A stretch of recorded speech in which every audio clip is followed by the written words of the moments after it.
Welcome to the November 19th, 2020 Planning Commission Committee of the Whole. The committee allows for a more detailed conversation and exploration of issues. This committee, like the Planning Commission, will likely operate in a virtual environment through the fall.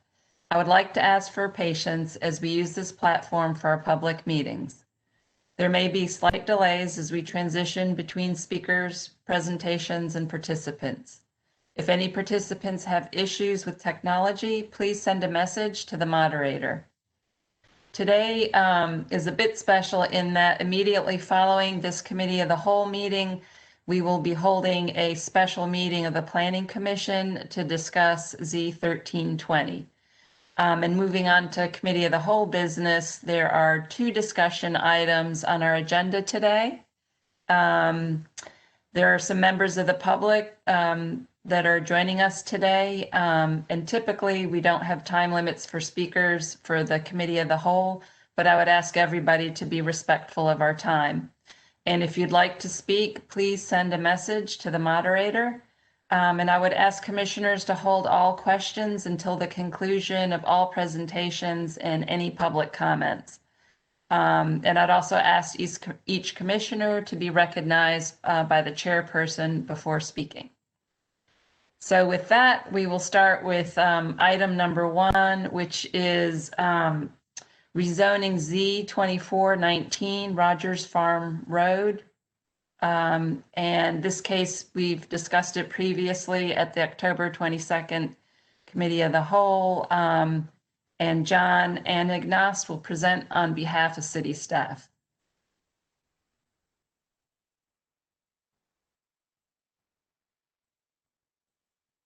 Good afternoon. Thank you, Chair. And this is Z-24-19, and you have seen this a couple of times before. There are some slight changes since the last time you saw it at the October meeting, but just to jog your memory, this is a site of about 60 acres on the north side of New Bern Avenue on both sides of North Rogers Lane, with a request to rezone from the Rogers Farm Plan Development District to the Edgewater Commons Plan Development District. It is a downzoning of about 15 to 20%, and the total request is for 700 dwelling units and 200,000 square feet of non-residential space. And that non-residential space is concentrated on the west side of the site, and the residential space is concentrated on the east side of the site. And so since you last saw this case, provisions have been added to the master plan narrative that would prohibit the adult establishment use and the self-service storage use in subdistricts A and B. Those uses were already prohibited in subdistrict C, so essentially that would make those two uses prohibited across the entire district. And then just to remind you of the previous meeting, there were some provisions added from the original version of the case, which had required 2 amenity areas along the extension of Sunrise Valley Place of at least 2,500 square feet each, and then a landscape yard along the Edgewater Commons townhome or Edgewater townhomes to the north of 20 feet, and a height limitation of 50 feet within 50 feet of the Edgewater townhome. And so that's the case as it stands today, and I'd be happy to take any questions. Thank you. I guess we'll now hear from the applicant. Mr. Mills, are you there? Yes, good afternoon, Ms. Hicks and members of the committee. Hope you all are doing well. We have a brief presentation that John is going to pull up that mainly goes over those changes that we've made since we last spoke with you all. So again, my name is Worth Mills. I'm joined by members of Anthony Property Group. And John, if you go to the next slide, please. So again, just to give you an overview, as John said, this is 10 parcels along New Bern and North Rogers, totaling 62 acres. The current zoning is planned development from a rezoning case back in 1996. The future land use map designates a majority of the property as community mixed use and a small portion as office and residential mixed use. Our PD rezoning is consistent with the future land use map and the comprehensive plan, and we'll get into some of the items that we have included to make it more consistent. Next slide, please. So this is a list of prohibitive uses that I've included. This includes both uses that are prohibited by the UDO and those that have been prohibited by the master plan. So you can see it's a pretty long list. One of the items that I forgot to include here is the self-service storage.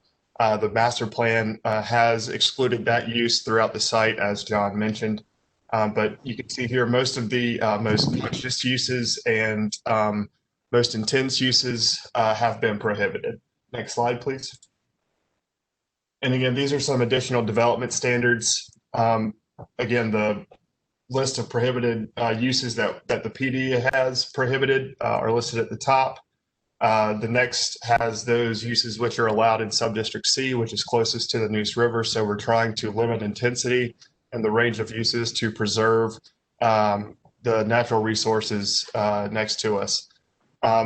Again, to mitigate the transition to the Edgewater townhomes, we are requiring that only residential uses are allowed within 100 feet of the existing townhome community. We'll be making an offer of pedestrian cross access to the Edgewater townhomes. I believe between the September and October meeting, we included that 20-foot vegetated buffer between our site and the Edgewater townhomes. And we also capped height within 50 feet of the townhomes at 3 stories and 50 feet. Next slide, please. And then lastly, we have, this was also a part of the October Committee of the Whole meeting, but we included a condition that we use quality building materials for all residential buildings and prohibited the synthetic stucco and vinyl siding. And lastly, we provided for 2 open space areas along the Sunrise Valley Place extension, each of which has to be at least 2,500 square feet. Next slide, please. Ms. Winters gave us some feedback on what she would like to see improved with the master plan. And so these conditions are not a part of your rezoning packet today, but we are committing to them here and they will be a part of the master plan moving forward. So we have limited vehicle fuel sales to Subdistrict A, which is on the western side of North Rogers Lane and closest to the existing industrial uses along New Bern Avenue. That building materials condition that I mentioned earlier will now apply to all principal structures, both residential and commercial buildings. Lastly, the hours of operation for any restaurant or bar use on Subdistrict B, that's that middle subdistrict closest to the Edgewater townhomes, will be limited to 6 a.m. to 11 p.m. And that is consistent with the limited use standard for eating establishments in an OX district. So we're trying to mitigate any impacts that commercial uses might have to those townhomes. Next slide, please. And then just to recap some of our neighborhood outreach, on October 19th, we had an informational meeting with the Edgewater Townhomes HOA. We've sent follow-up emails to each of those HOA officers, and at this point, we haven't gotten any further feedback, whether it be in question or comment form. And then I also had a Zoom meeting with Tammy Martin, who I believe is on the line today, who's a nearby resident across Raleigh Beach Road. We talked about both the changes to the street layout as part of the master plan. I know that Ms. Martin had a concern about for rent versus for sale units. As part of our Brownfields agreement with NCDEQ, they are requiring that all residential units be for rent. So that is one of the reasons why you see the multifamily building type so prevalent in Subdistrict B. Next slide, please. And then just to recap, again, the site is divided into 3 subdistricts, A, B, and C. You can see in the dotted lines there the updated street plan with the connector street from North Rogers to New Bern, the extension of Sunrise Valley Place, and an additional street that will tee up with the Sunrise Valley Place extension along New Bern Avenue. Next slide, please. This just shows the existing zoning districts along New Bern Avenue. As you can see, most are zoned either commercial mixed use or industrial mixed use, or heavy industrial in some instances. But we believe that by creating a base district of commercial mixed use within our PD, that we will be providing new opportunities for quality retail and creating a site that's compatible with other properties along New Bern Avenue. Next slide, please. This is a slide showing the future land use map again, just recognizing that our master plan is consistent with the future land use map. Next slide, please. As John alluded to in his presentation, this is a downzoning from current zoning. On the left side, you see the maximum entitlements under the 1996 PD, where they have, and this was pulled off of the Envision Tomorrow analysis in your staff report. And so we are reducing the number of residential units by 248, and we're significantly reducing the amount of non-residential space that can go in this area. So as compared to what is currently allowed on the site, we feel that this is going to be more compatible with the existing residents, both across Raleigh Beach Road and those in the Edgewater Townhome community. Next slide, please. And then lastly, this is just our concept of development here, where you see primarily commercial uses west of North Rogers Lane. In Subdistrict B, you see a variety of housing types, with the lower cottages closest to the Edgewater Townhome community, with a mix of different multifamily types throughout Subdistrict B and extending along Sunrise Valley Place. And along Sunrise Valley Place, those little purple shaded areas is where we anticipate putting those publicly accessible open space areas that we alluded to previously. So that concludes our presentation. We appreciate the amount of input that members of the committee have given us in the direction they've provided.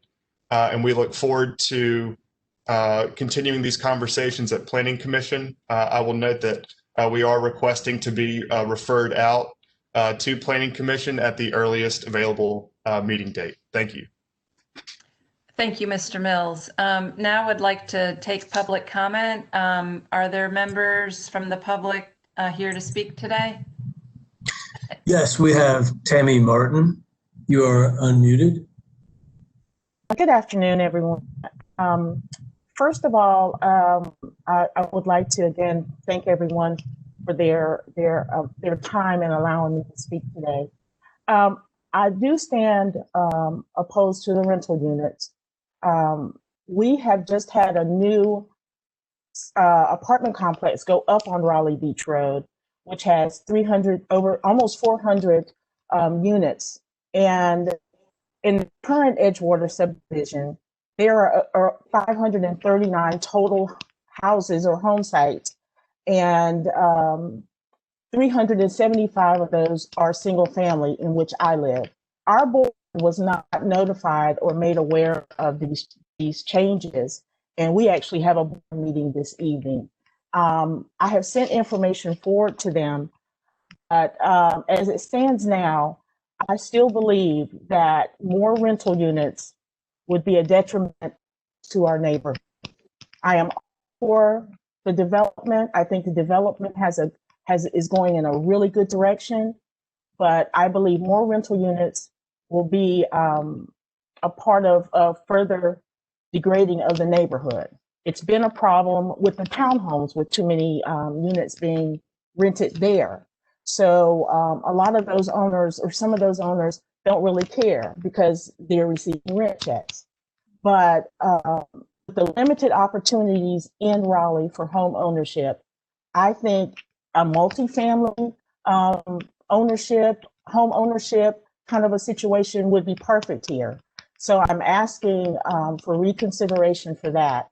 I understand that it was a state issue, but I would like to know how it was presented to the state and if there's a way that could be addressed by the state. And I believe it is. I worked for the state for almost 30 years. So I do believe that there's a way to make both of us happy, both sides happy, with some rentals and some ownership. Again, we are going to be meeting this evening, the board, and I am not a member of the board, but I will be speaking to the board this evening about this issue. We were not made aware of it. Okay, thank you, Ms. Martin, for your comments. Are there any additional speakers? So that is the only speaker that I have on the list who would plan to speak. However, we do have several call-in speakers. I don't believe that they're here to speak on the Raleigh Beach Road rezoning, but I would say if so, please message me, message the host, or actually what I will do is unmute them quickly and see if they intend to speak on this or a subsequent item. So, hello, I see you called in. Are you calling to comment on Raleigh Beach Road or a later agenda item? Or you may just be listening, which is fine too. So, call-in user starts with 239. Are you here to speak on an item or just listen?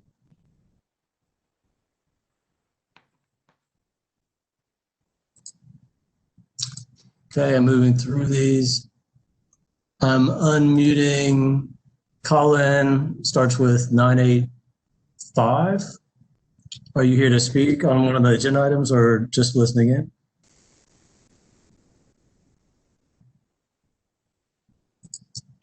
Okay. A few more call-ins to check. So I'm unmuting call-in user 757. You here to speak on one of the items on the agenda or just listening?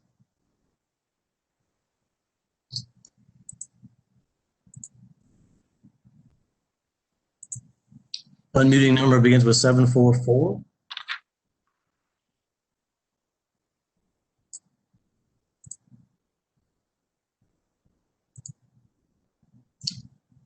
Begins with 690. You here to speak on one of these items? Yes, I'm calling to speak on the overall project and basically what I've heard so far. My name is Kevin Bobbitt. I'm the founder and CEO of KCSSU. That stands for Comedic Cultural Science and System of Unity. And what we do is we work with our underserved and at-risk. I think this might not be the item. I apologize. Are you calling in reference to the planned development on Raleigh Beach Road? No, I apologize. I'm doing Okay. downtown staff. I got in a little late. I apologize, ma'am. That's okay. We look forward to hearing from you a little bit later. Thank you. Yes, ma'am. Okay. Okay, if there isn't further, Sorry, there's one more sorry. call-in number I did want to check and see, just to make sure that there's not someone else to speak on this item. So call-in user begins with 606. If you're here to speak on Raleigh Beach Road. If not, we'll check with you later. Just listening. Okay, thank you.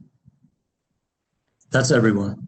Okay, thank you very much, Mr. Harden. So I will now move it to the table and allow for questions and comments from commissioners.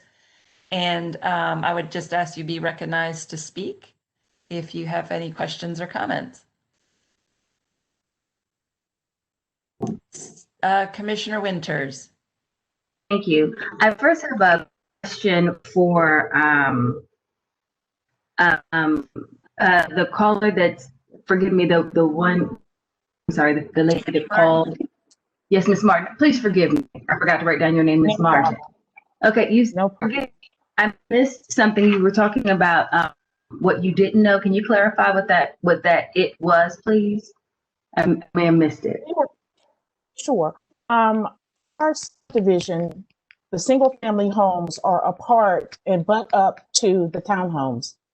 The residents of single family homes, we were not aware of the project other than the posted zoning sign, we were not sent any additional information. Our board was not aware of this major project that will definitely have an impact on where we live. And we actually have a board meeting evening, and I'm scheduled to speak with them this evening. But the initial conversations I've had with the board members is that they were not made aware of such a large project. And with the other almost 400 rental units that are already in the back door and side door, this project bringing 700 more or up to 700 more rental units is a great potential to be a problem for us. And with the value of our homes, because at that point we'll be more than probably about 70%. We back up to to Hedingham. And with the addition of the new rentals, like 65% of the area will be rental units. And that doesn't even include the rental units that are already in the townhomes. So this area they attempted to develop this area a few years back and did speak up against it because at that time it was not as well planned out. I do commend everyone that I think more thought has gone into this. However, the limited accessibility to home ownership in East Raleigh and Southeast Raleigh, it's just not here for us. This is a prime location. We could have part of it be homeowners and truly be a mixed development. So I'm just asking that some of the units or some of the buildings,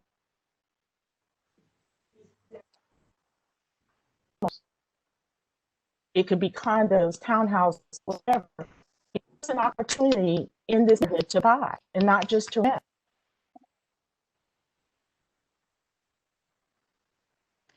Commissioner Winters. So thank you, Mrs. Martin, for answering my question. So let me say I do understand what you're saying, and I truly understand and agree with what you're saying. It's just that in terms of this, for me, looking at it, that when someone comes, we cannot necessarily tell them what to purchase, especially when we're talking about rental versus home ownership. I do agree that there should be more home ownership in various parts of Southeast Raleigh, and I've even said directly to the commission, looking at where rental is being proposed versus home ownership. I am with you and I do agree.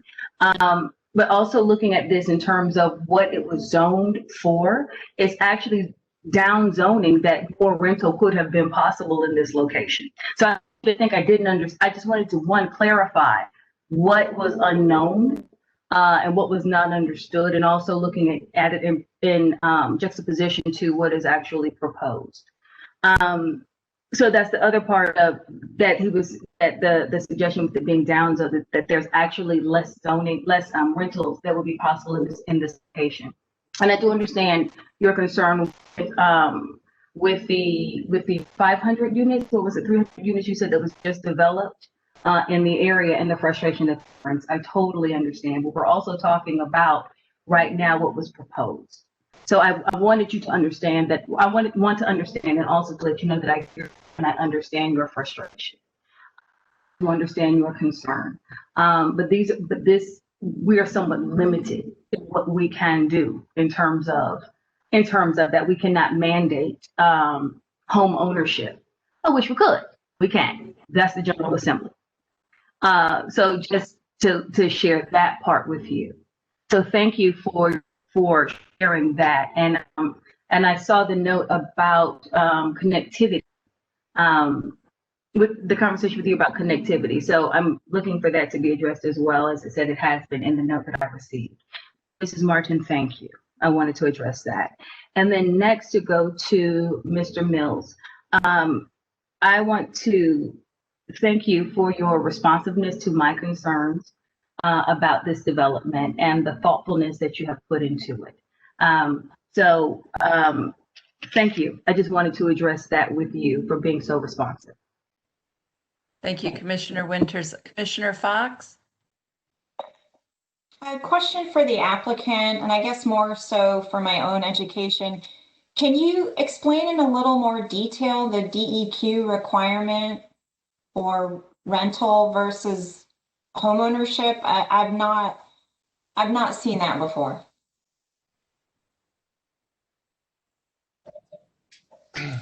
Yes, so we have been working with NCDEQ on this site for well over a year at this point. We have the Brownfield Agreement signed by both parties, and it's ready to record, and a lot of work has gone into that. I'll be honest, I'm not an expert on Brownfields agreements, and so I can just go off of what has been required from NCDEQ in this instance, but they have been specific and adamant throughout the process that they don't want to see for sale units here given the environmental remediation that had to take place. I think when you do have the for sale product, you open yourselves up to a lot more state requirements, a lot more costs that goes into construction. And so I think that ultimately gets reflected at the end of the development. And so the for sale units have been agreed to by DEQ, and we're confident that we can provide quality for rent products here. I wish I had more in the general background. It's just not something that I work on a whole lot myself. So there was no, I just wanted to clarify, there was no requirement, which I've seen in Brownfields agreements, restricting ground floor living units or anything like that, which might lead you to a multifamily configuration. Could that be a piece of it? Could you repeat that, please? Was there a restriction in your Brownfields agreement related to ground floor living?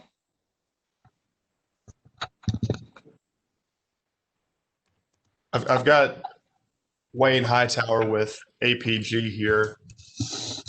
There is not a restriction to ground floor rental. But we do have, we don't have any vertical mixed use where there's retail on the lower level and housing above. So most of the housing is on the that does have ground floor living. Okay, thank you. And I believe that Tammy Martin would like to ask an additional question. Yes. Was the prohibition for single family homes or just for sale? How was it determined? For sale. Actually, it wasn't presented as maybe condos as opposed to apartments. No, it was about any for sale residential on the site.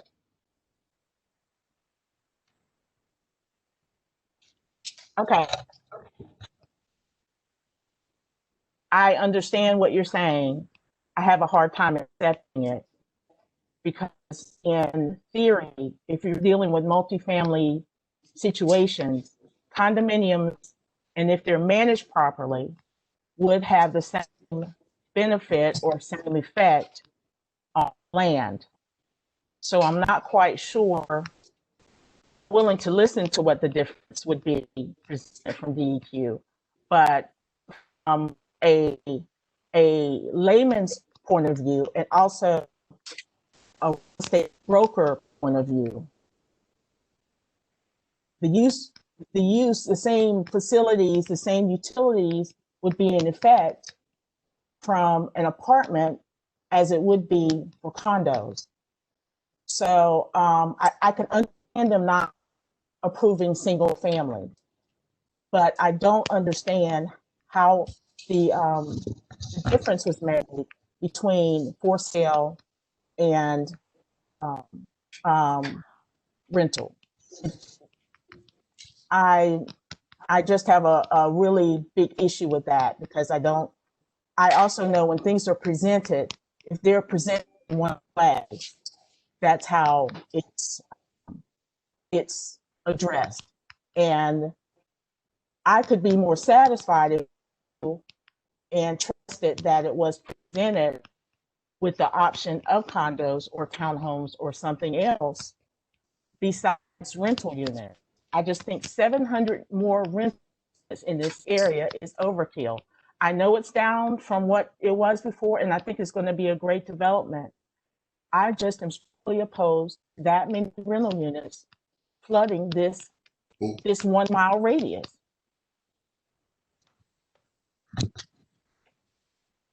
Ms. Martin, this is Worth Mills, and I understand, you know, the desire for home ownership here. We don't have much more to add.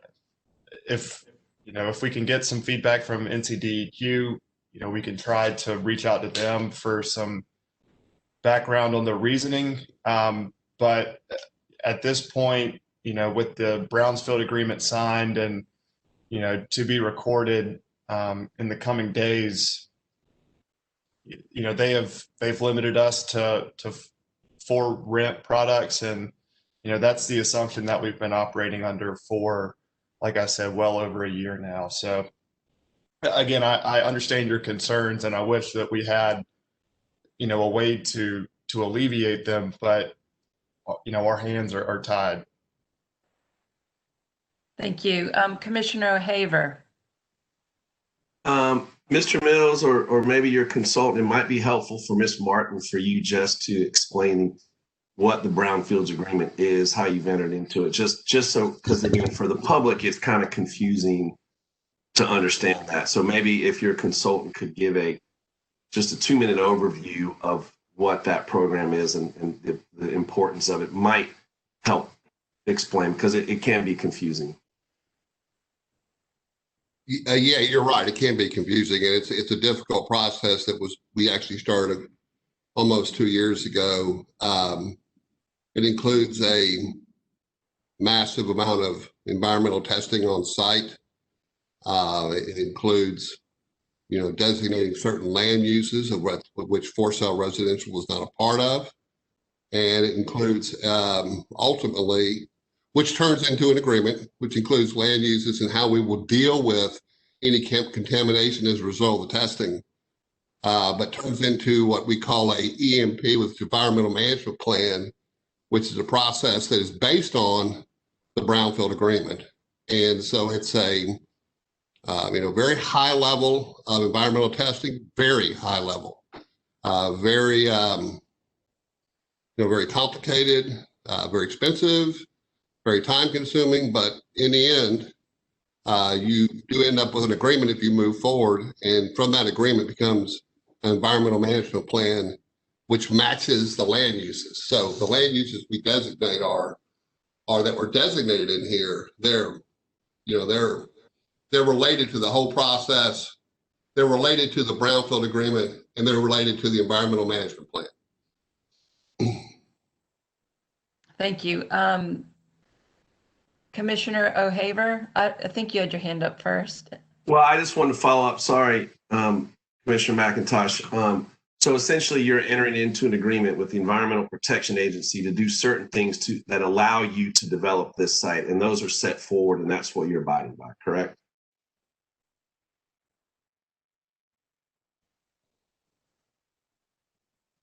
That was to the sub-consultant, not to Ms. McIntosh. Maybe we lost them. Do I have that right, y'all? That's correct. This is Worth. Okay, thank you. Thank you. Commissioner McIntosh. Thank you. I was going to wait till the end of the meeting when commissioners can give a report, but I'd like to talk about this just briefly while Ms. Martin's on the phone. several people on this call today listened today at lunch to a lecture presented by Urban Lands Institute, where Kofi Boone described historic patterns of segregation in Raleigh. And I think Ms. Martin's concerns speak to these issues. And I also am going to guess that Ms. Martin is familiar with Brownfields, since I believe she said she works in real estate. But one of the things I'm wondering about with this topic, where it sounds like DEQ is for some reason setting this standard that brownfields that have been cleaned up under this agreement cannot be for sale, they have to be rental. And I think this might be a conversation we might want to think about having for how, from our body, we could address this with the idea that if we have patterns of brownfields that tend to be in the eastern part of Raleigh, which is where Raleigh's, the segregation line was, as Mr. Boone told us today at lunch, was from southwest Raleigh to northeast Raleigh. So like the southeast portion of the city was the Black portion of town in the low areas where Black people lived. And if these areas tend to have more brownfields that are being cleaned up, and then if there's a rule in place that these cleaned up brownfields can only have rental housing, and it starts to feel like a pattern that's being reinforced, where there's not as much opportunity for homeownership and wealth building in areas of town where and maybe this is generalizing more, and maybe this was just this specific agreement, but it's starting to feel like this might be a topic we need to be looking at as a planning commission to consider how we can have equitable development in all of Raleigh, and and more opportunities for homeownership in areas like Ms. Martin's describing here on New Bern Avenue, where we've got a huge amount of rental housing going in around existing homeowners. So, Ms. Martin's neighborhood is existing, and Headingham is existing homeowners, and there's a very large amount of rental going in. And, is that, are we really considering the implications of that? And I think it's a conversation I'd like to see happen. Thank you, Commissioner McIntosh. Commissioner Fox. I wanted to support that notion of perhaps tabling for right now, but discussing as a commission at a later meeting to be determined. Talking about the DEQ brownfield issue, I am interested in that. But putting that aside, because I acknowledge we would not be able to fix that for this particular case. And this is, in sense, a downzoning, and they could be rental units built there tomorrow to the tune of 900 some. I do believe all the inconsistencies with the comp plan have been addressed through these conditions and these new conditions. At this point, I'm comfortable voting it out of committee, acknowledging that we would need to have those final conditions approvable at a future planning commission meeting. Is that a motion? Yeah, I'll make a motion to approve out of committee with a recommendation of approval for Z2419, as it is consistent with comprehensive plan policies related to density transitions, infill development, and protection of water features. Okay, thank you. Commissioner O'Haver. Second. So we have a motion by Commissioner Fox and a second by Commissioner O'Haver.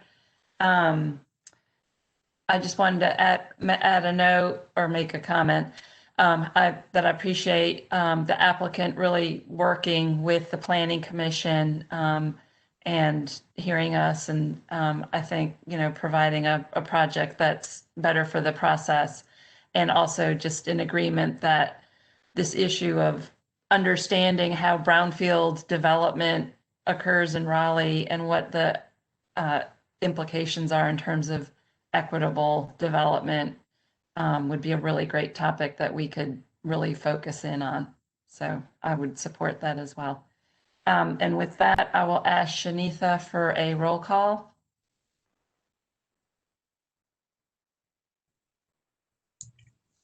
Commissioner Bennett, how do you vote? Aye. Commissioner Fox, Aye. Chair Hicks, Aye. Commissioner Lampman, Aye. Commissioner Mann, Aye. Commissioner McIntosh, Aye.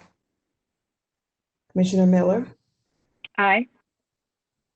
Commissioner O'Haver, Aye. Commissioner Winters. Aye. Great. So that is unanimous and it passes, and we will move it to Planning Commission. Thank you. Next item is Comprehensive Plan Amendment CP 320, Equitable Development around Transit. And it's the comprehensive plan amendments around those. And I believe Matt Clem will present on behalf of city staff. Hey, Chair Hicks and Planning Commission, this is Matt. Can you hear me? Yes, we can hear you. Thank you. Okay, great. And my screen is sharing properly? Yes. Great. All right, thanks.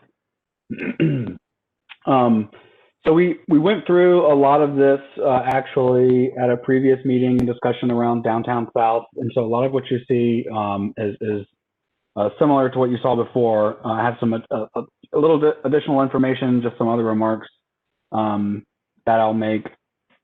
But the equitable development around transit plan is intended to create a framework to guide development around the 4 BRT corridors. The plan includes policies to guide private development through planning and zoning decisions. And the plan includes policies and actions that are intended to guide city activities, including a new funding source for subsidizing affordable housing, expanding equity programs, and improving infrastructure. And as we discussed before, that's the equity fund.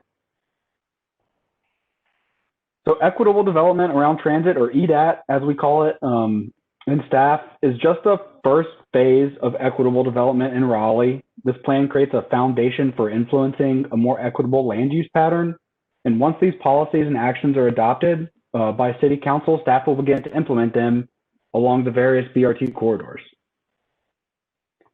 So equitable development around transit will soon become equitable development around New Bern Avenue, equitable development around Western Boulevard, around South Wilmington Street, and around Capitol Boulevard. The purpose of these policies is to create a framework for upcoming land use studies that staff will conduct around each of the BRT corridors. The immediate next phase of equitable development is New Bern Avenue. So staff has issued an RFQ to begin a more detailed land use planning exercise. That work will commence next year. The equitable development or the implementation of equitable development and planning for those BRT corridors will likely take place over the next decade. But that implementation, that doesn't end there. This is the beginning of equitable development around Raleigh. And so this particular study set out to answer 2 questions. How do we ensure that the benefits of BRT are shared equitably and broadly? And how much of the city's growth should be accommodated in these transit-rich BRT areas? And so what we heard from the community is that it's important to ensure housing and affordable housing exists near BRT. There's a strong support for taller buildings if it means more affordable housing types can be provided, and a broad range of housing types should be allowed in residential areas near BRT. So one of the products of that study was the equitable transit-oriented development guidebook. And this guidebook set out a lot of the process and justifications for the amendments we'll go through in just a minute. The comprehensive plan amendments represent the finest distillation of how these ideas get enacted and implemented by future decisions. And so these 6 themes we heard or emerged through all of our work in doing that: growing around transit, enhancing affordability, and minimizing displacement, preserving existing businesses, generate job opportunities, guarantee pedestrian safety, and ongoing input and measuring results. The comprehensive plan amendments are intended to achieve all of the goals through, again, influencing private development through rezoning decisions and by directing the city council in other activities that they may take, including annual budgeting and other rezoning and development decisions. So we made changes to 6 of the sections of the comprehensive plan, and I'll go through them again with you briefly. We've gone through these before. We changed the growth framework map to reflect the current BRT alignment. We also changed the text in the framework section to accommodate half of that 60% growth in our BRT areas, creating more opportunities for people to live and work in areas where they don't have to rely on automobiles for their only means of transportation. We created a new map. This is map LU5. This map identifies the type and location of each of the BRT transit stations in those 4 corridors and assigns each of them a transit station type. Each of those transit station types have corresponding columns in our land use 2 LU2 table, which recommends appropriate building heights. These are the transit station types: downtown, emerging urban center, neighborhood center, campus, and park. These 2, emerging urban center and neighborhood center, are the 2 transit station types that have corresponding new columns in the recommended building height table. So this is the tool or the policy that's in the comprehensive plan that says what type of what scale or building heights are appropriate in certain locations. The 2 highlighted columns here are new to this table, and they provide for additional and different guidance for buildings in those areas, and they're intended to bring and recommend for more growth in our transit-rich areas around BRT. So we have an emerging urban center, which are, go back to the previous slide, intended to be larger, mostly commercial areas that may be auto-oriented at this point. The plan would recommend for a more urban scale development in those locations, and then neighborhood centers are something that is more closely decided near existing residential. And so the recommended building heights for those areas would be lower, of course, in comparison to emerging urban center. And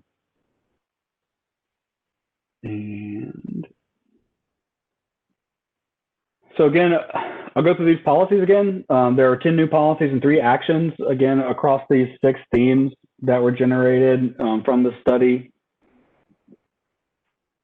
Enhancing affordability and minimizing displacement. These policies establish an expectation that the city and private developers will work together to provide more affordable housing near BRT.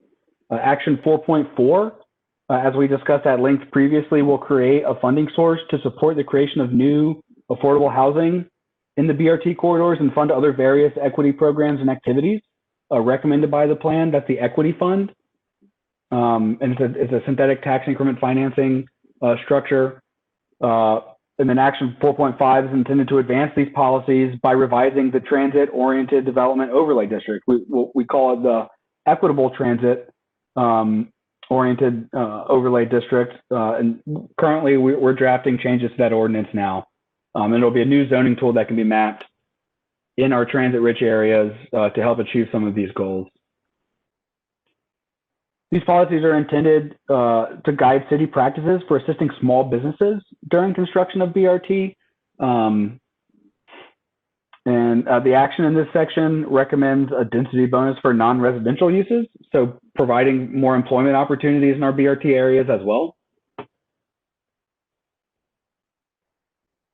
Providing safe and comfortable access to transit stations is essential to equitable development. No transit rider should be exposed to unsafe travel conditions on the way to catch the bus, especially those heavily rely on transit. So these policies will help guide our future work for equitable development around New Bern and the other corridors in those more fine-grained station area planning that is forthcoming. These policies will help decide or help guide decision-making on how to allocate right-of-way to pedestrians and cyclists, and creating a more pedestrian-oriented environment, and also guiding investments on those as well. growing around transit and monitoring the results of our planning is also fundamental to equitable development. These policies work to accommodate more growth in BRT, including encouraging a broad range of housing types, and require additionally that staff continue to monitor the performance of housing and these other goals in the area. So if something isn't working with the plan, the annual reporting will allow us to redirect or restructure policies or other decisions to help achieve these goals. This is the urban form map. We made amendments to the urban form map. The purpose of this map is to guide and influence development form, how a building sits on a piece of property and how it relates to the sidewalks in the street. So we added to this map transit station areas. Those are those purple circles you see. Those are coincident with the location of the planned transit stations. We expanded the core transit area around those station types. Again, we aligned this map with the latest BRT route planning, and we also eliminated some duplicative guidance and improved legibility of this map as well. But really the purpose here is to ensure that when the Planning Commission and City Council reviews rezoning requests, that the types of zoning and ultimately the types of development that we see in our BRT areas is a transit-oriented, pedestrian-oriented development. We want buildings to be close to the sidewalk, which encourages people to walk places. People will walk to things that are closer to them. That's the principle at work here. And so by having the building up on the street, people are more likely to walk to accomplish their day-to-day tasks or whatever they're up to. So we have a new policy in the housing section that is aimed at guiding private development and city activities. So this policy is advanced by the recommended density bonus, which is a part of the new TOD overlay, and expanded equity programs through the equity fund. So the action in this section provides specific programs and activities the city should expand and create. Again, they can be, these actions in this section could be funded and will be funded by the equity fund if that's in fact what the city decides to do. And so I won't read through these individually, but that's the idea. Economic development section. Again, these are intended to guide city practices to better achieve equitable development. And again, I just want to reiterate that these policies are the framework for what staff will be working on in the immediate future, what we're doing now. So Planning Commission can continue review of this, and we have discussion today. You can take action on this and make a recommendation if you're ready to do so. We have questions. We have a speaker here from the public who would like to comment as well. City Council will review these policies and actions. Ultimately, they will either adopt these or some subset of these policies and actions into the comprehensive plan. We're currently, like I said, working on the creation of the Equitable Transit Overlay District, which will be a new zoning tool to incorporate some of this planning, and then will subsequently be mapped in our transit-rich areas around BRT. And then, like I said at the beginning of the presentation, we've issued an RFQ to do station area planning around New Bern Avenue, and that planning we will begin to implement some of these policies and actions in a more specific way to that geography around New Bern Avenue. With that, I can take questions, or we can hear from the public. Your prerogative. Yes, thank you very much. I would like to now take comments from the public.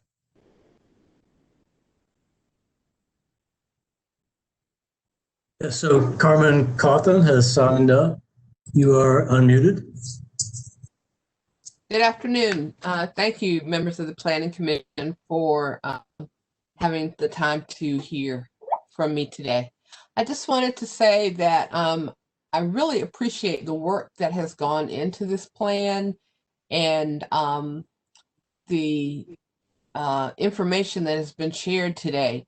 It's a very far-reaching plan and is important in terms of trying to make sure that affordable housing in particular is spread across the city and not people are not resegregated and placed into one particular area in our city.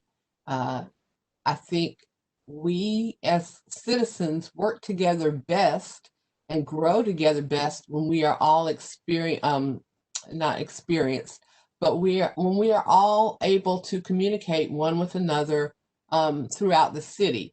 I appreciate the fact that that is what is part of this plan. So I'm a little frustrated that it's taken this long for it to get to the commission, and wish that this had come before you, before the downtown south rezoning, because I believe that this EDAT would be a perfect segue into the downtown south rezoning, because some of the conditions and the concerns that the community has are addressed here, and they have not been addressed in that plan. So I want to thank you for looking at this closely. It's it's another big thing for you all to look at, but I am what I have had time to read so far. It's a fat notebook for me to be reading through, and so I'm sure it is for you as well. Thank you so much. Bye-bye. Thank you, Ms. Coffin. We appreciate your comments very much.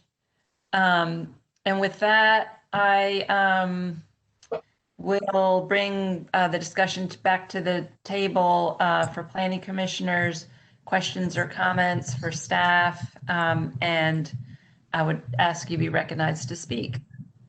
Yeah, actually, apologies. I do have one more speaker who would like to weigh in on this. And let me just make sure, I think there may not be any other speakers on this topic, but if anyone does wish to speak on it, then simply send a message to the host and we'll make sure that you get unmuted. And so Leon Cook, I'm unmuting you. Thank you. Thank you very much. I hadn't planned on talking to this subject, but as it was being presented, I came up with a question. Why does building near the sidewalk encourage walking? Thank you for your question, Mr. Cook. Is that I'm happy to answer that question if you'd like, Chair Hicks. Yes, please. Yeah, so I stated earlier that I think the principle at play there is people are more likely to walk to things that are closer to them. And so when we talk about urban environments and built form and some of the policies that are contained in the comprehensive plan that would recommend buildings be closer to the sidewalk, they're closer to the sidewalk as opposed to being far from the sidewalk behind a row of parking lot. And so I think if you were to drive or walk down a sidewalk in a more suburban area, which is common around the city, which is most of the form in the city, you would find that a building or a shopping center or a grocery store or any number of retail establishments are many hundreds of feet from the sidewalk behind many hundreds more parking spaces. And so what that type of development form does is invite people to drive there by design. And so having a more urban environment, having a building closer to the sidewalk and pairing that built form with convenient and reliable options to getting around, traveling around, whether it be by bike, on foot, or by transit, pairing that service and those options with a built form that encourages walking will do just that. And that's the thinking behind it. Thank you, Mr. Clem. Any additional comments from the public?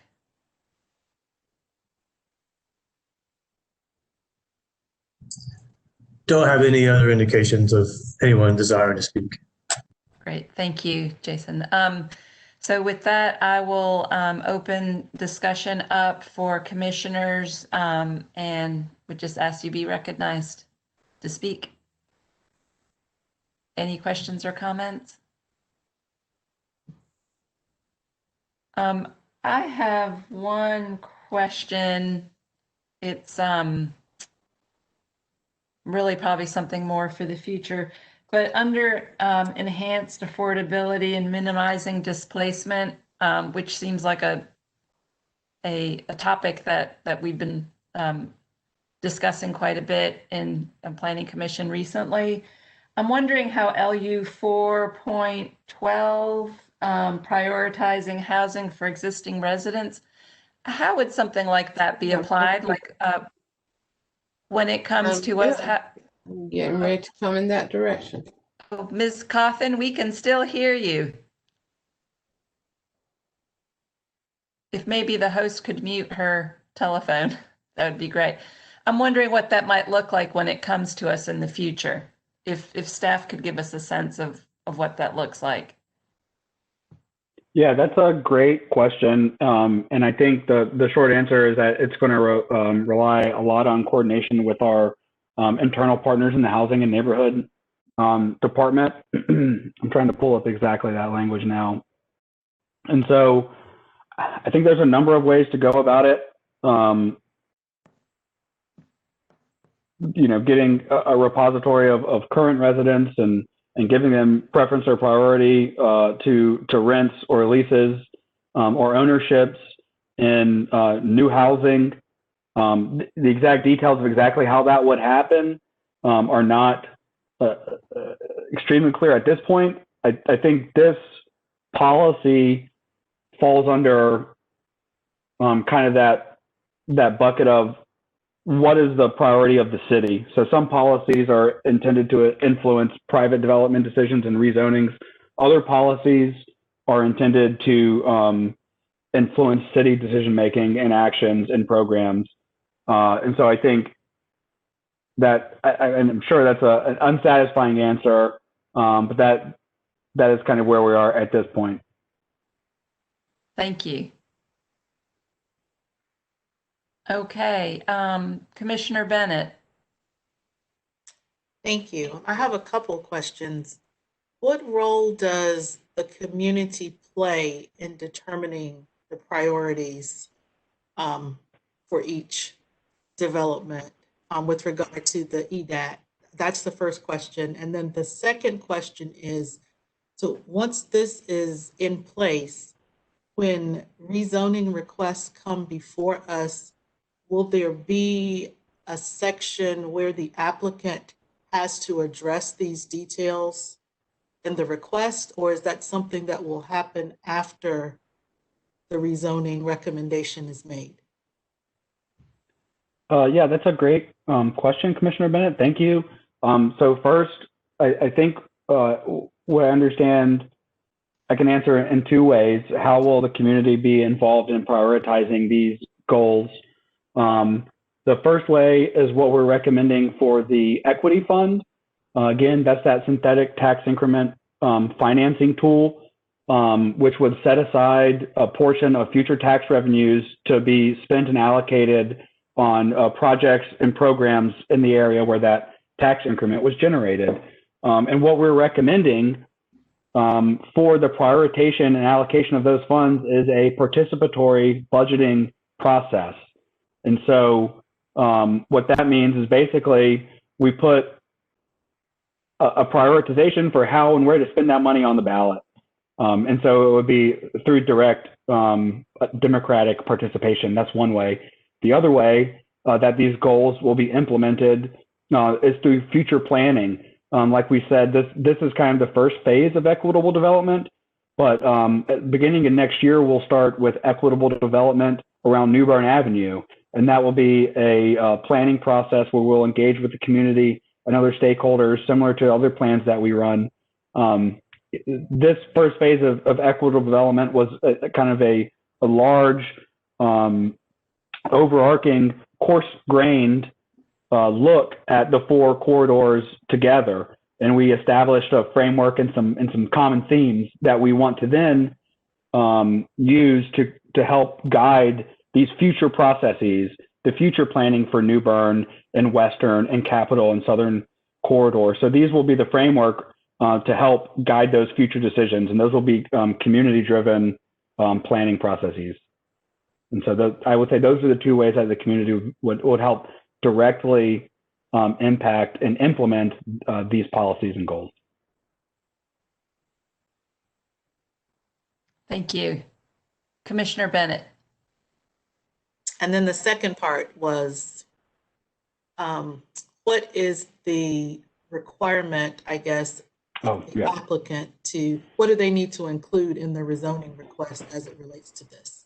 Yep, sorry, I missed, I wrote that I was done, it was not. Yeah, so these policies, it will just be the policies that are included in the Equitable Development Plan. Actions are really more geared toward city activities, but policies here will be reviewed similar to how other policies are in the comprehensive plan. So when you look at a staff report, there's a list of policies that may be general, some of them are area specific. These policies would fall probably in the more area specific when you're looking at a rezoning request in an area near BRT. And so at that point, if you got a request for a rezoning in one of these BRT areas, these policies would be relevant and then would be up for discussion and analyzed for consistency or inconsistency. And so that would look very similar to the work that you're currently doing with rezoning. These are just new policies that represent equitable development. Okay, great. Thank you. Mm-hmm. Thank you very much. If there aren't further questions, I'm open to entertaining a motion. If we don't feel like we're ready for a motion, we could hold it at the table until our next Committee of the Whole meeting.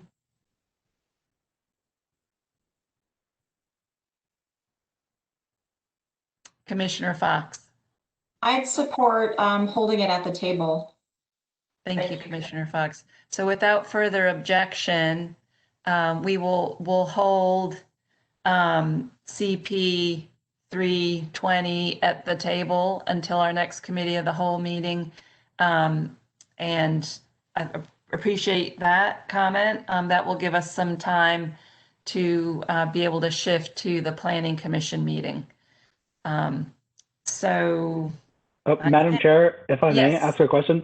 So when we bring this equitable development plan back for you and you review it at a subsequent meeting, if you could just give us perhaps some questions or comments in advance so we can have new information to share with you in advance of that meeting, that would be excellent. Thank you for clarifying that or asking that. Commissioner Lampman. What would be the best process for those questions? Should we funnel them through TICA? How should we get those over? You can email them to me, that's fine. Yep. You got my email address, send them to me and we can prepare responses and discussion and have additional information if you need it. Thanks, Matt. Thank you very much. So with that concludes this meeting of the Committee of the Whole.